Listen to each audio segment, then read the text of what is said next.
짝수절은 제가 읽고 홀수절은 우리 교우님들께서 읽으시면서 함께 교독하도록 하겠습니다. 여자가 이르되 주여 내가 보니 선지자로소이다.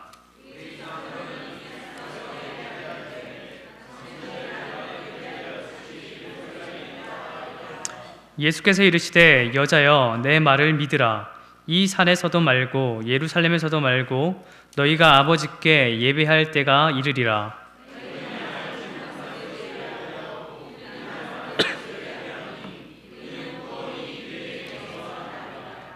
아버지께 참되게 예배하는 자들은 영과 진리로 예배할 때가 오나니 곧 이때라. 아버지께서는 자기에게 이렇게 예배하는 자들을 찾으시느니라.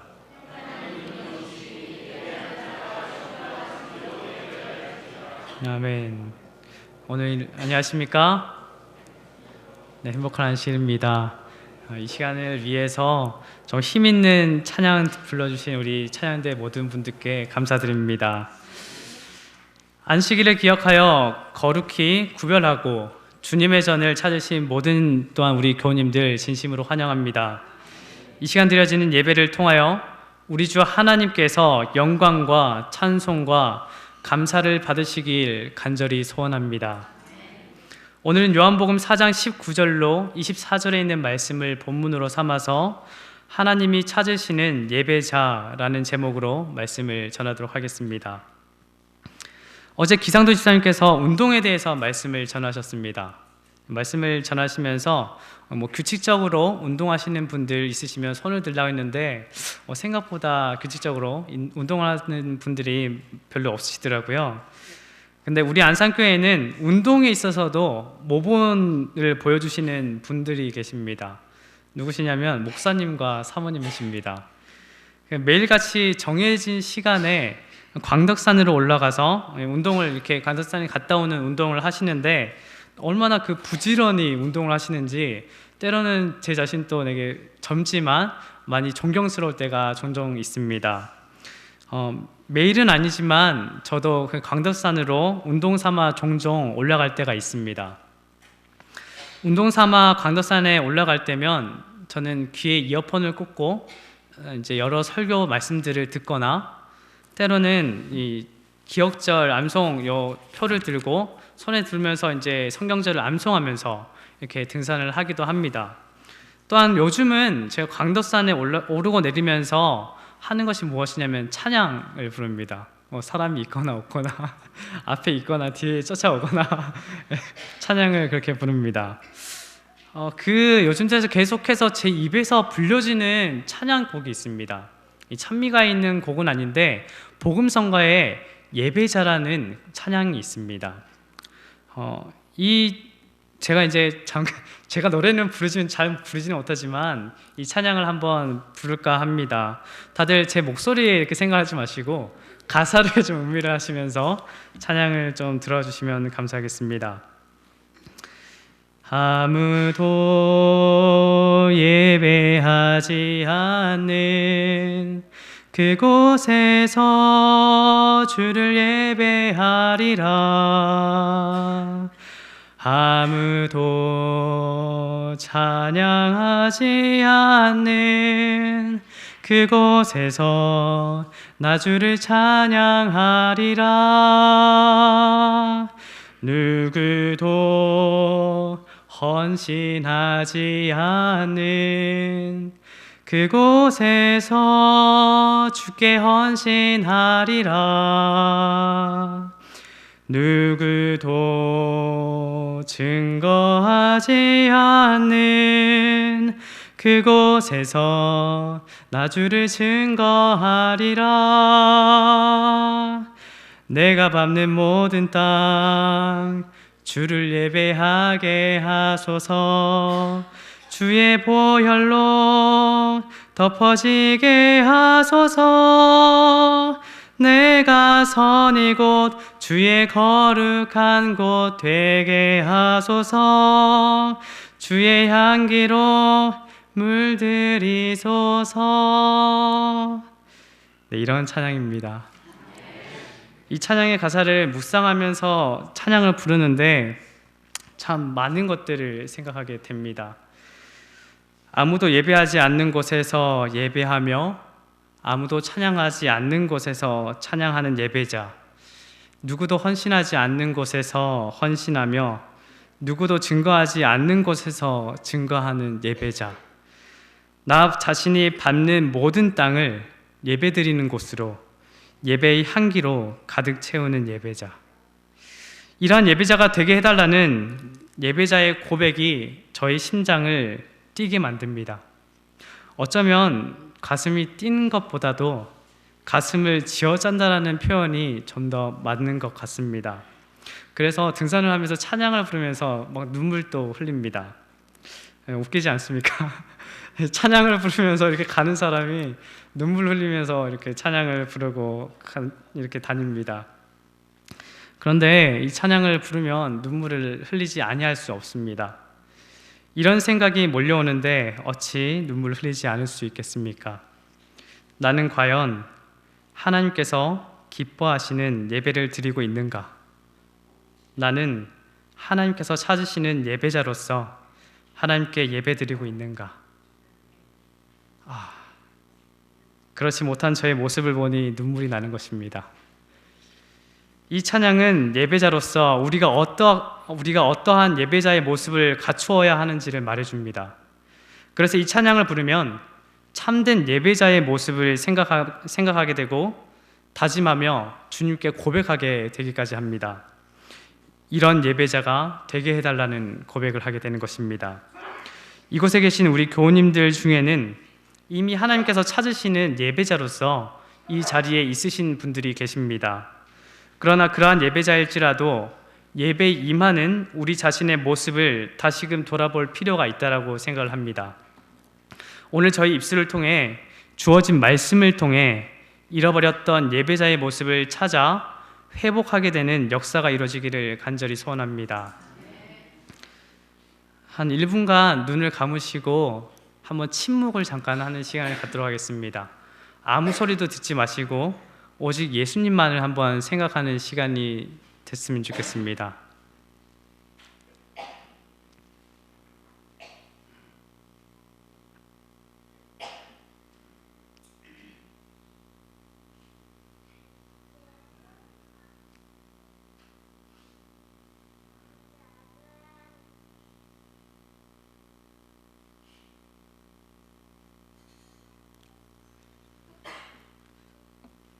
어떠십니까?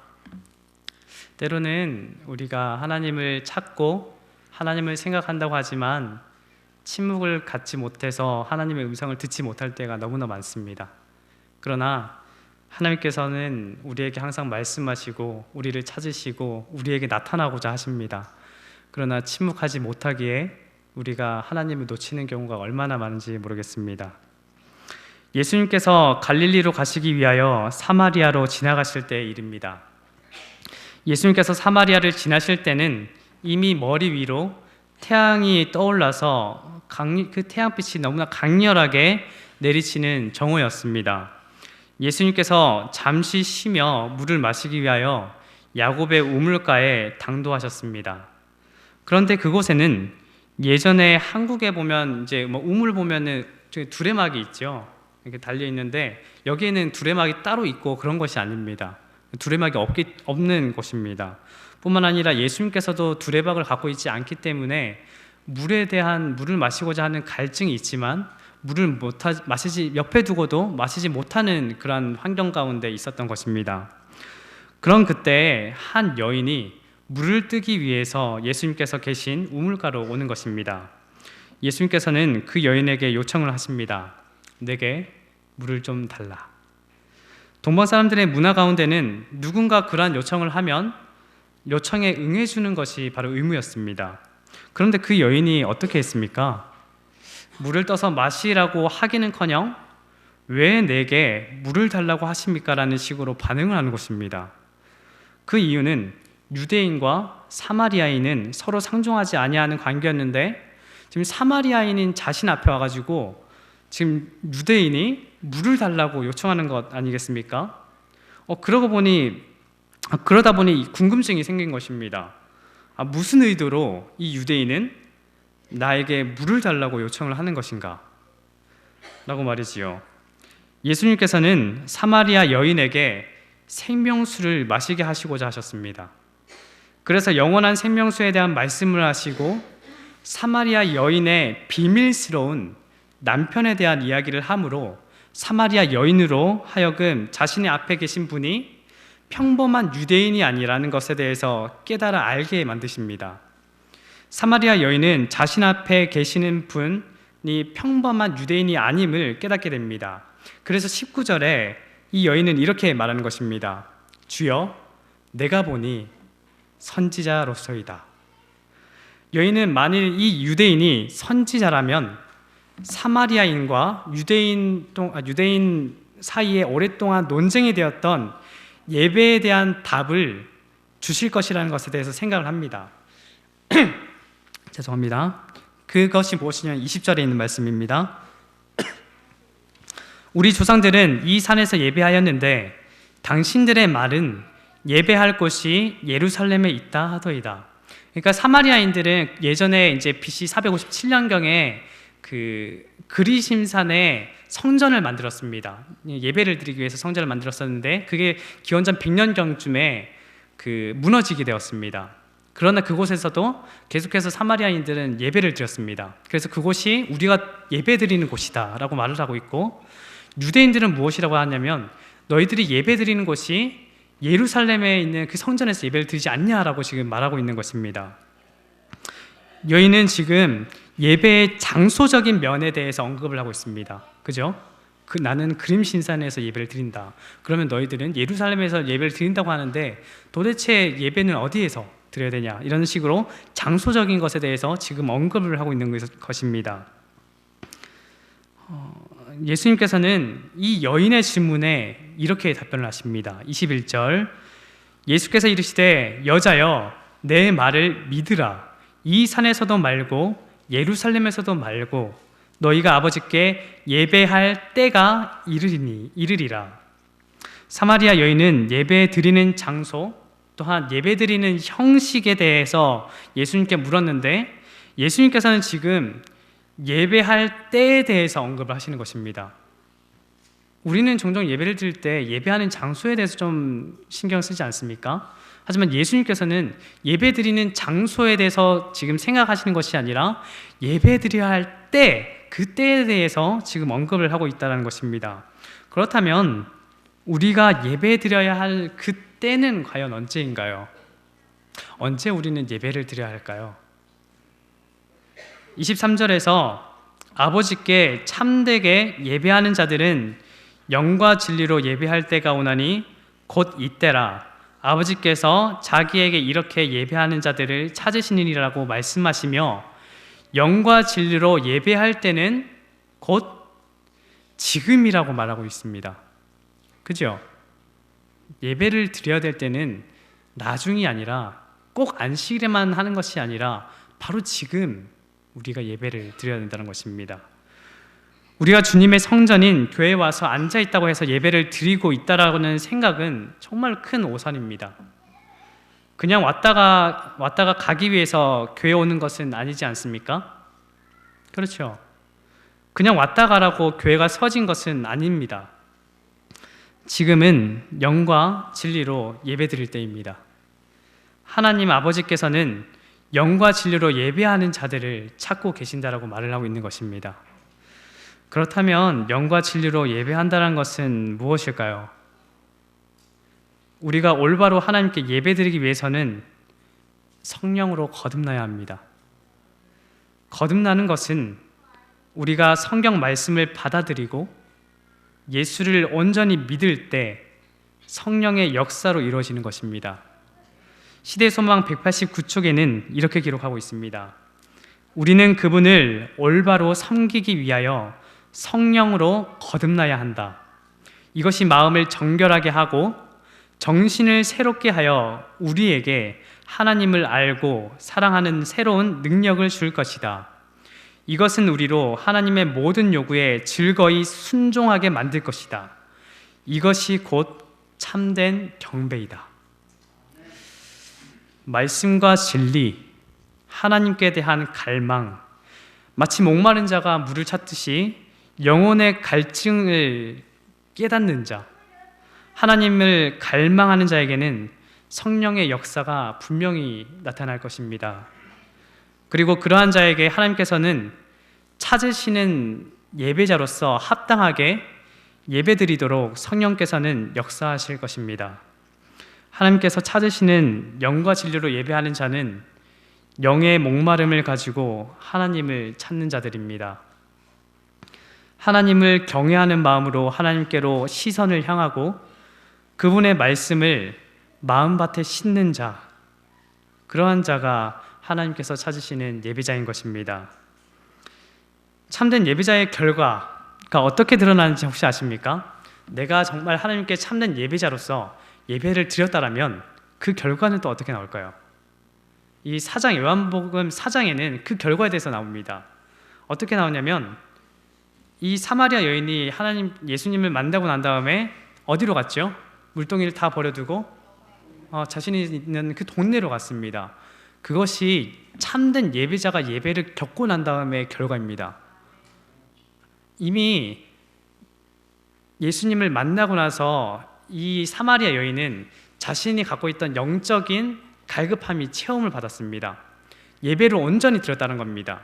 예배를 온전하게 드리고 하나님을 온전하게 바라보았을 때 그것을 가지고 나아가서 하나님을 증거하는 것입니다. 하나님께서 찾으시는 예배자가 나 자신이 되어야 하지 않겠습니까? 그러나 영과 진리로 예배를 드리는 우리의 예배는 때로는 평탄치가 않습니다. 방해를 받게 됩니다. 어제 이제 제가 계속해서 날마다 말씀을 묵상하고 말씀을 밴드에도 올리고 청년들에게 나누는데 어제는 일부러 밴드에 올리지 않았습니다. 오늘 말씀을 나누기 위해서 밴드에 올리진 않았는데 어제 마가복음 1장 21절에서 28절에 있는 말씀을 묵상을 하였습니다. 이 말씀은 예수님께서 갈릴리 해변에서 부르신 제자들과 함께 가버나움으로 들어가시고 안식일에 회당에 들어가셔서 가르치실 때의 일을 기록하고 있습니다. 그곳에 모인 유대인들은 하나님의 말씀을 듣고자 또한 예배드리고자 모였습니다. 그날은 아주 특별한 날이었습니다. 그들이 인식하지 못하였지만 생명의 말씀이신 하나님의 아들께서 직접 그 회당에 계셔서 말씀을 가르치시고 계시는 것입니다. 모두가 예수님의 가르치심에 놀라고 있을 때 그 회당에 누군가 갑자기 소리를 지르는 것을 보게 됩니다.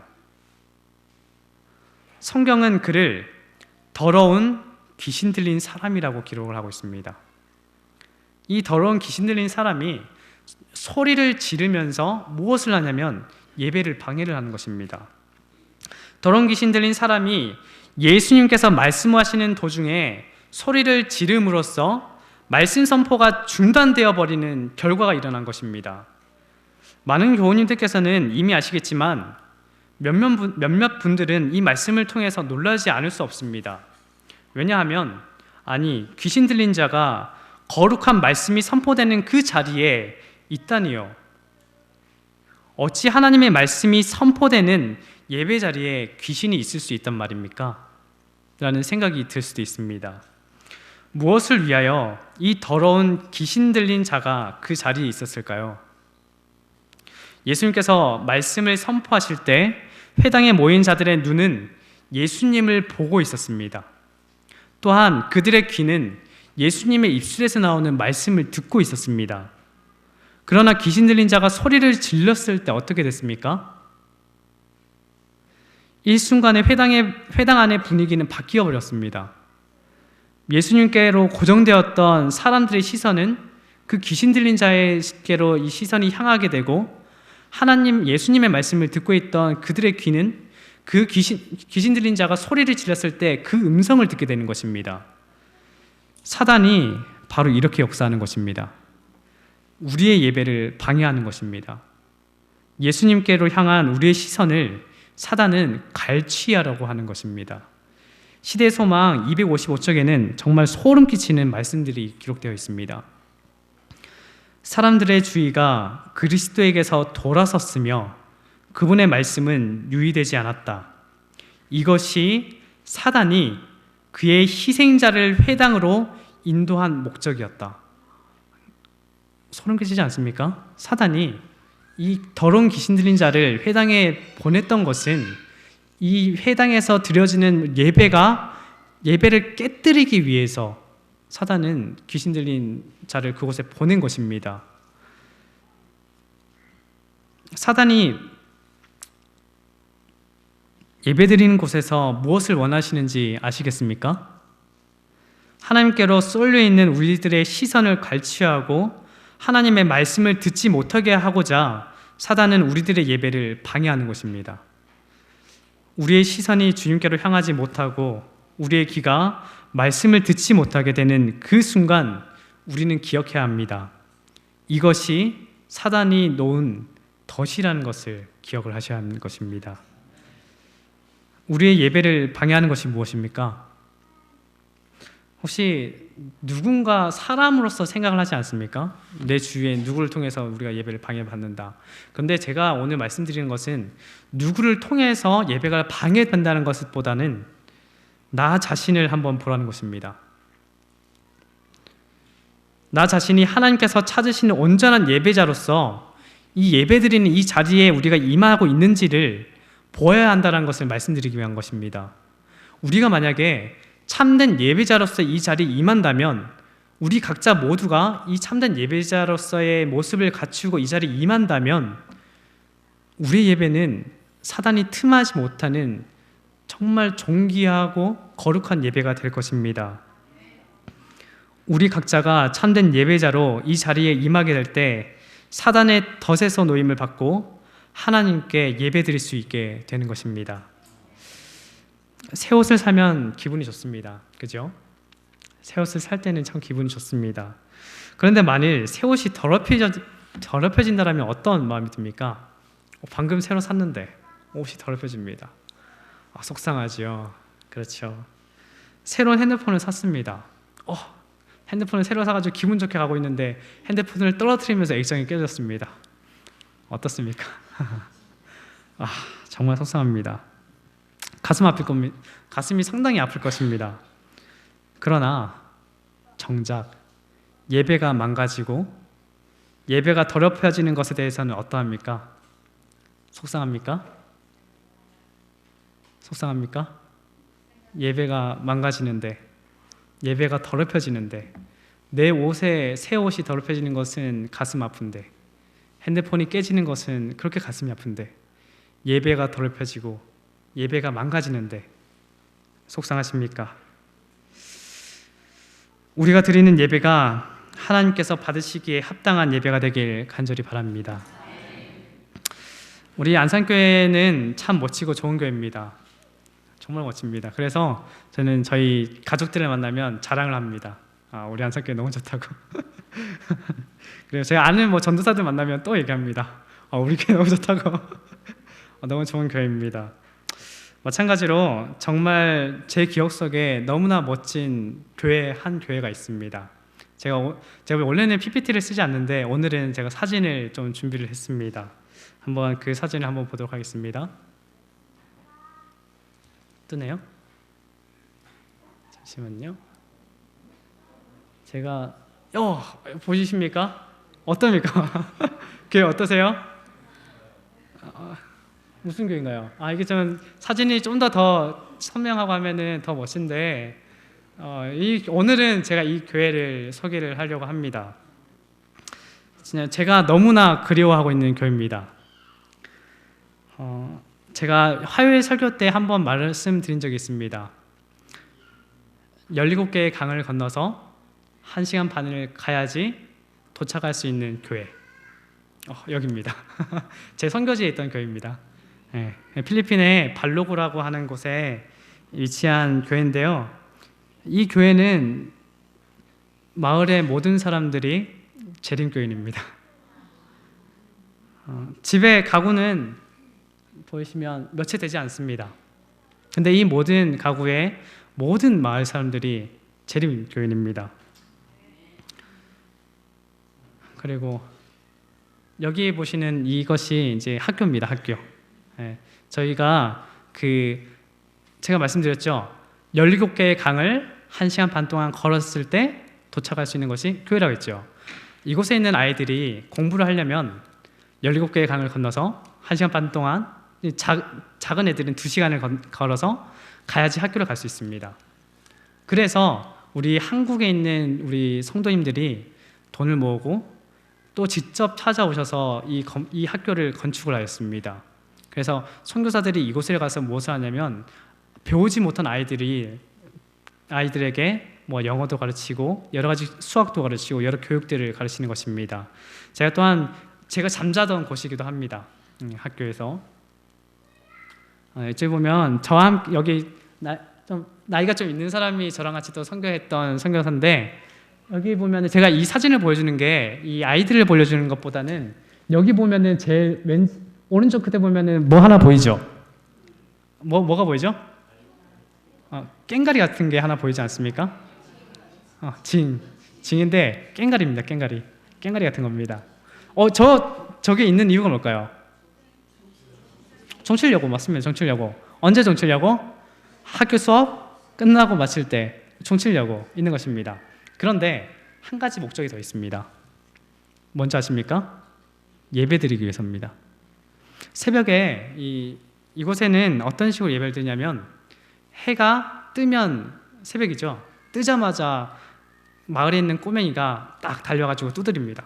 예배다, 예배 시간이다, 예배 시간이다, 두드립니다. 그러면 마을에 있는 아이들이 다 나와가지고 아침 예배를 드립니다. 그리고 해지기 전에, 저녁 먹기 전에 또 한 번 아이들이 와가지고 자기 스스로 두드립니다. 두드리면 또 예배가 시작됐구나.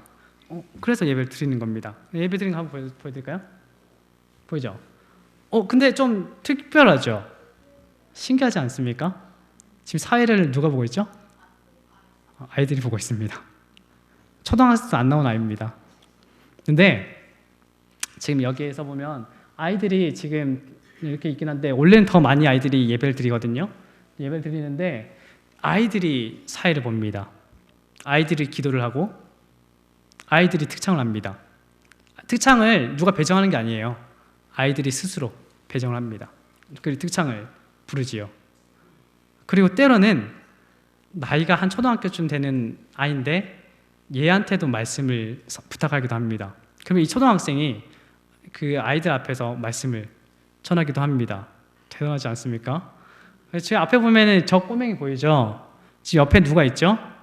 아기가 있죠.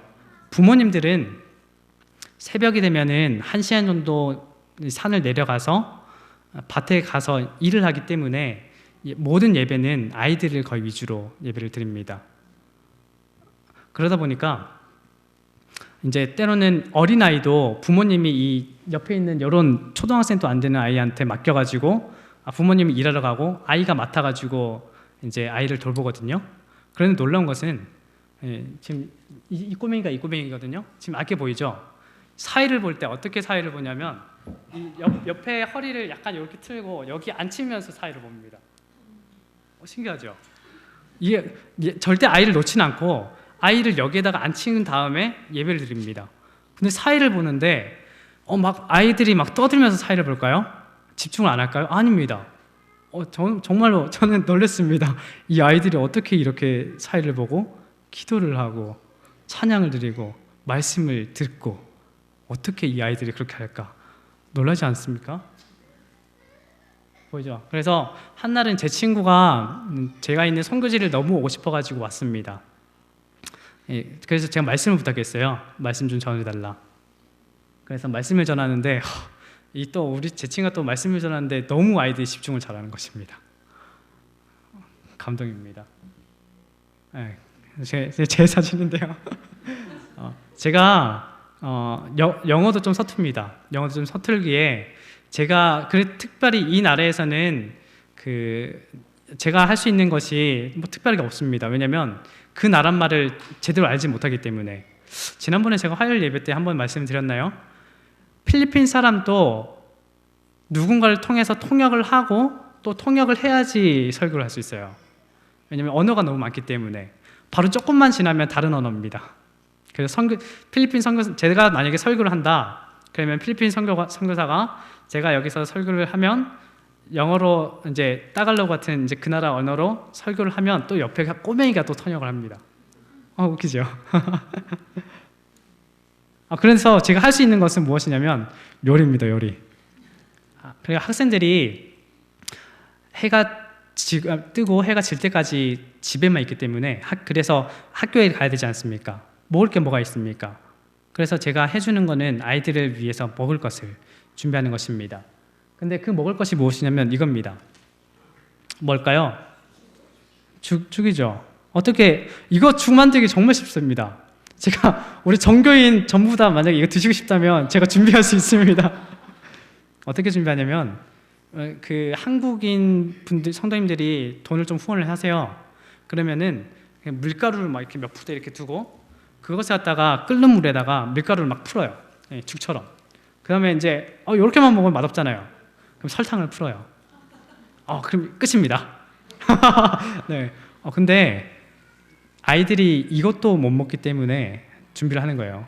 이걸 통해서 점심도 때우고 때로는 저녁도 때우기 위해서 준비를 하는 것입니다. 이거는 아주 특식입니다. 빵이죠. 이거 만들기 쉬울까요? 어려울까요? 쉽습니다. 이것도 재료가 밀가루를 갖다 반죽을 합니다. 거기에 설탕을 넣습니다. 그럼 나옵니다. 네. 아무튼 먹을 게 정말 없다 보니까 이렇게 해서 아이들을 제공하는 거예요. 그래서 아이들이 머리를 딱 만져보면 막 갈색이고 그러거든요. 얘네들이 염색을 한 게 아니라 워낙에 못 먹어가지고 머리가 막 갈색이라서 막 거칩니다. 아무튼 그래도 아이들에게 끼니를 때우기 위해서 이걸 준비를 하는 것입니다. 언제? 아이들이 학교를 다니면서 공부를 할 때 또한 요거는 정말 특식이고 요거 아까 말했던 이 죽은 안식일에도 제공하는 것입니다. 지금 이제 여기 요리하는 게 나오는데 정말 특별한 날에는 아이들이 직접 와가지고 요리를 같이 도와줍니다. 그래서 안식일 음식을 같이 준비를 해서 음식을 먹는 것입니다. 보이죠? 요 학생이 설교를 부탁을 하면 설교를 하는 학생입니다. 이제 나이 모르겠어요. 어떻게 보이는지 모르겠지만 나이가 초등학생 한 4, 5학년 정도 되는 학생인데 지금 안교 사회를 맡아서 지금 하고 있는 그 모습입니다. 지금 안식일에 예배 드리는 모습인데 보이시죠? 지금 누가 예배 드리고 누가 찬양 이제 특찬을 하기 위해서 나왔습니다. 누가 거의 주 대상이죠? 아이들입니다. 아이들이 다 나가지고 찬양 드리려고. 그죠? 또 아이들이 찬양 드리려고. 보면은 자리가 비었죠? 많이 비었죠? 뒤에 누가 있겠죠? 어른들이 있습니다. 근데 이 자리 비었던 거는 앞에 있는 아이들이 다 나가지고 특창을 부르기 때문에 자리가 빈 것입니다. 그래서 안식일에 이제 예배가 끝나면 우리가 음식을 이렇게 제공을 합니다. 그럼 이렇게 둘러 앉아서 음식을 나눠주면 이제 음식을 먹고 안식일 예배를 아무튼 그렇게 점심을 때우기도 합니다. 그리고 안식일 오후에는 다 같이 바로 이제 학교 앞에 보면은 큰 들 같은 게 있거든요. 거기 다 같이 나가지고 막 뛰어놉니다. 이렇게 막 뛰어다녀요. 남녀노소 불문하고 모두가 같이 이렇게 오후에 활동을 하는 것입니다. 그리고 이제 선교사들이 지도하에 이렇게 막 찬양도 부르고 노래도 하고 율동도 하고 따라하기도 합니다. 되게 좀 재밌어 보이지 않나요? 여기 이 자리에 있으면 같이 춤추게 됩니다. 너무 재밌어서 되게 즐거워 보이죠? 정말 즐거운 것입니다. 이게 뭐냐면 아까 보여줬던 작은 마을에 있는 분들이 아니라 그 마을 근방에 있는 이제 한 강 몇 개 건너면 다시 오는 뭐 그런 교우님들도 다 모여서 사진을 찍은 거거든요. 근데 이거 같은 경우에는 제가 이제 간다라고 했을 때 찍은 사진입니다.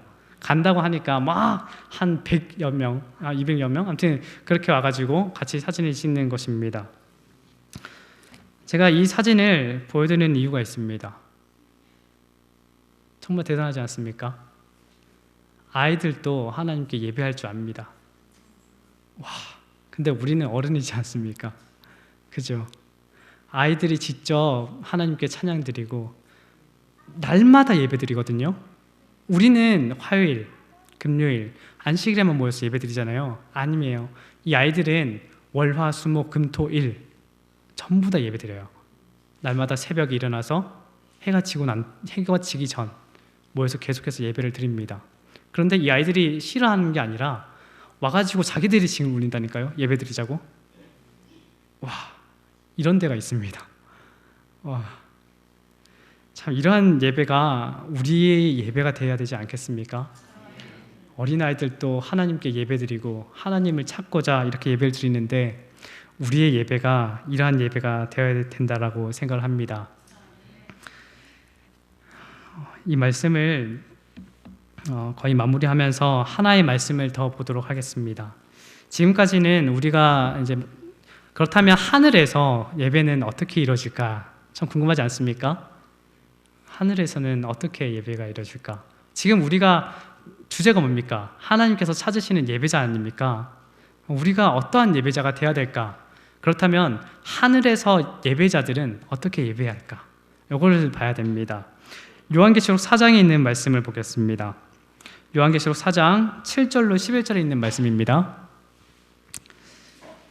요한계시록 4장 7절로 11절에 있는 말씀입니다. 제가 읽겠습니다. 그 첫째 생물은 사자 같고 그 둘째 생물은 송아지 같고 그 셋째 생물은 얼굴이 사람 같고 그 넷째 생물은 날아가는 독수리 같은데 네 생물은 각각 6날개를 가졌고 그 안과 주위에는 눈들이 가득하더라.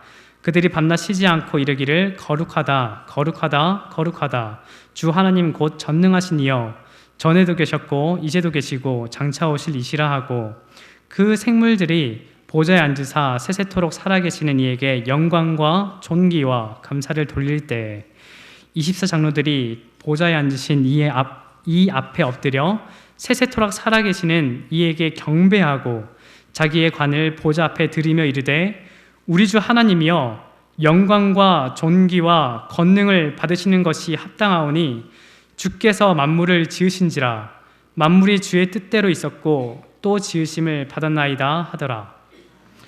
이 말씀에서 보면 두 그룹이 나타납니다. 네 생물과 24장로입니다. 이들이 예배를 어떻게 드리고 있습니까? 네 생물들을 보면 이렇게 기록을 하고 있습니다. 그들이 밤낮 쉬지 않고 이르기를 거룩하다 거룩하다 거룩하다 주 하나님 곧 전능하신 이여 전에도 계셨고 이제도 계시고 장차 오실 이시라. 밤낮 쉬지 않고 하나님을 찬양하는 것입니다. 밤낮 쉬지 않고 하나님께 영광과 존귀와 감사를 돌리고 있는 모습을 우리는 보고 있는 것입니다. 또한 24장로는 어떠합니까? 보좌에 앉으신 이 앞에 엎드려 세세토록이라고 기록되어 있습니다. 세세토록 살아계시는 이에게 경배하고 있습니다. 이 24장로들은 엎드려서 경배를 합니다. 하나님이 어떤 분인지를 안다라는 것입니다. 엎드린다는 자체는 하나님께서 나에게 있어서 어떠한 존재인지를 확실하게 안다라는 것이겠죠. 이들은 하나님께 영광을 돌리고 존귀히 여기며 감사할 줄 아는 예배자들입니다. 이것이 하늘에서 드려지는 예배입니다. 그렇다면 하나님께서 찾으시는 예배자가 어떤 모습인지 더 정확하게 알겠죠? 날마다 하나님께 예배드리는 자들입니다. 그런데 가끔씩 이런 얘기를 듣게 됩니다. 또 예배야? 은연중에 이런 얘기를 듣습니다. 또 예배냐고. 그러나 이 말은 우리가 듣게 되는 것뿐만 아니라 때로는 우리 마음의 한켠에서 이런 마음이 듭니다. 또 예배야? 이런 생각을 하는 것은 형식적인 예배가 우리의 삶에 자리하고 있기 때문에 들게 되는 생각들입니다. 우리의 예배는 매 순간이 예배입니다. 이런 말이 있죠. 삶이 예배요, 예배가 삶이다. 삶이 예배요, 예배가 삶이라고 고백하는 자들에게 있어 또 예배야? 라는 생각이 자리할 수 있을까요? 그럴 수 없습니다. 그지요? 또 하나님을 생각해야 합니까? 또 하나님과 함께 해야 합니까? 라고 생각할 수 있습니까? 아닙니다. 또 예배야 라고 생각하는 것은 어찌 보면 또 하나님을 생각해야 하는 것인가? 또 하나님과 함께 해야 하는 것인가? 라고 생각하는 것과 비슷하다고 생각합니다. 도대체 무슨 차이가 있습니까? 또 예배야. 또 하나님과 함께 있어야 되는가? 무슨 차이가 있습니까? 참된 예배는 죄 많은 우리가 하나님을 발견해가는 과정입니다. 예배를 통해 만일 우리가 하나님을 발견하지 못했다면 그것은 우리가 하나님께 참된 예배를 드리는 것이 아닙니다. 하나님이 찾으시는 사람은 예배자의 온전한 모습으로 삶을 드리는 사람입니다. 삶과 예배가 분리되는 것이 아니라 온전한 예배자로서 하나님 앞에 서는 사람, 그 사람을 하나님께서 찾고 계시는 것입니다. 이전에 나의 헛된 모습을 버리고 참된 예배자로서 하나님이 원하시는, 하나님이 찾으시는 예배자로서 온전한 예배자로 살고자 다짐하며 연약하고 부족한 저희를 하나님께서 찾으시는 예배자로 살도록 성령 하나님 친히 함께 하옵소서라고 간구하는 저와 우리 교우님들 되기를 간절히 바라며 말씀을 드리겠습니다.